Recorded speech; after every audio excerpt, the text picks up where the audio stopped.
By the way, aku pengen nanggepin kasus Fuji yang lagi heboh saat ini, yang katanya dia nggak bayar karyawannya. Terus juga beberapa kali dia ngomel gitu sama karyawannya dengan bahasa yang dianggap oleh teman-teman netizen itu nggak sopan. Aku lihat screenshotan chat yang dikirim oleh karyawannya terkait ya hal-hal yang dibicarakan oleh Fuji dengan bahasa yang nggak enak. Dan dari situ aku bisa menyimpulkan kalau apa yang dilakukan Fuji itu suatu hal yang wajar. Modalnya 100.000 kek, 100 juta kek, 100 miliar kek, itu struggle-nya sama. Ini konteksnya apa yang dilakukan oleh Fuji sebagai pemilik usaha dengan aku juga yang pemilik usaha ya. Berkorban terhadap usaha itu pun juga sama karena pakai duit kita sendiri gitu. Beda kalau kita kerja, kita sebagai atasan gitu ya. Dari sebuah perusahaan itu rasanya beda kalau kita punya usaha itu sendiri, pakai modal kita sendiri. Mendapatkan modal itu tuh kita berdarah-darah, kita nggak tidur gitu. So ketika kita ngerekrut orang, harapannya adalah orang itu bisa bermanfaat mengembangkan usaha kita. Salahkan karyawannya fotografer ya, fotografer mungkin sekaligus editor.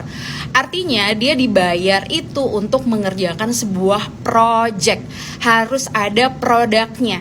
Jadi aku juga pernah memperkerjakan seorang desain grafer sekaligus dia fotografer ya. Yang namanya kita merekrut seorang fotografer dan desain grafer ya, aku tuh punya timeline, aku tuh punya schedule, aku tuh punya calendar of event, infografis apa yang aku minta dia untuk buat ya.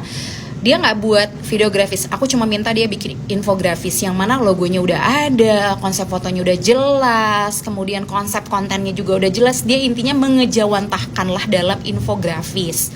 1 minggu tuh aku kasih target dia, ada 3 konten yang dia buat, aku posting. By the way untuk posting juga aku yang melakukan, yang bikin caption, copywriter, pokoknya aku. Dia intinya cuma ngedesain, konsepnya juga dari aku, dia tinggal buat aja. 1 bulan pertama ya udah aman. Nah pada saat dia masuk bulan kedua itu kayak gini loh, misalnya dia bikin konten, konsepnya kan udah jelas ya, logonya, framework, semua desain tuh udah disepakati di awal. Tapi entah kenapa setiap desain yang dia kasih ke aku itu banyak banget revisinya gitu. Dan itu makan waktu kayak satu konten infografis aja tuh bisa revisinya tuh 2-3 hari. Yang menurut aku itu lama banget. Dia kebetulan kerja tuh sebagai part-timer pun juga dibayar sesuai dengan calendar of event yang aku udah buat. Jadi memang udah disepakati di awal, so dia harus profesional. Terus balasannya tuh sopan banget gitu ya. Iya maaf ya mbak, nanti saya coba perbaiki gitu kan. Ya aku coba untuk bisa sabar gitu. 1-2 bulan, masuk bulan ketiga, aku tuh yang ngerasa bahwa nggak bisa kalau didimin kayak gini aja, aku rugi gitu. Persis banget kayak karyawan Fuji gitu jawabannya gitu, sopan mbak.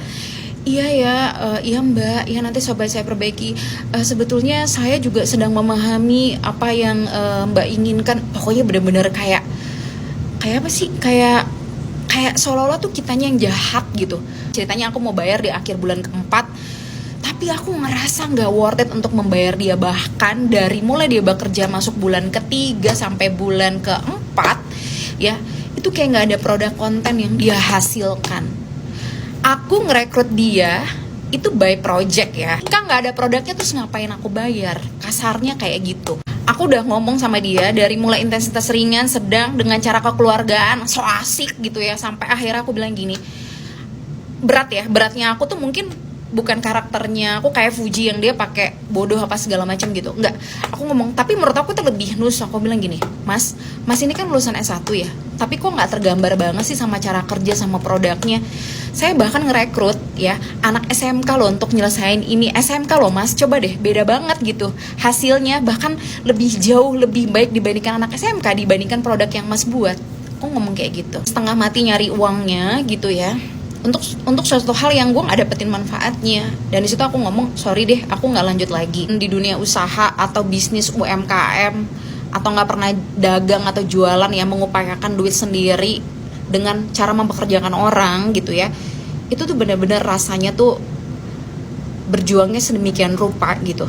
Jadi ya profesional, bener profesional, lu profesional aja, gue baik sama lu, tapi bukan berarti lu jadi ngelunjak sama gue. Menurut gue apa yang dilakukan Fuji itu wajar-wajar aja. Nah yang namanya proses kan kita nggak tahu ya, sampai akhirnya Fuji marah kayak gitu juga nggak ngerti tuh, apa ujuk-ujuk dia langsung marah, apa ada proses yang seperti gue alami. Jadi gue paham banget apa yang dirasakan oleh Fuji ya, rasa emosinya ketika kita dikejar deadline, target nih sama pekerjaan, terus karyawan kita kayak dablek gitu, dikasih tahu nggak paham-paham, udah beberapa kali kita kasih keringanan gitu, tapi dia kayak nggak berusaha untuk memberikan yang terbaik tuh, paham banget rasanya. Cuma mungkin pelajarannya adalah mungkin Fuji bisa lebih mengontrol caranya dia untuk menyampaikan dengan baik kali ya.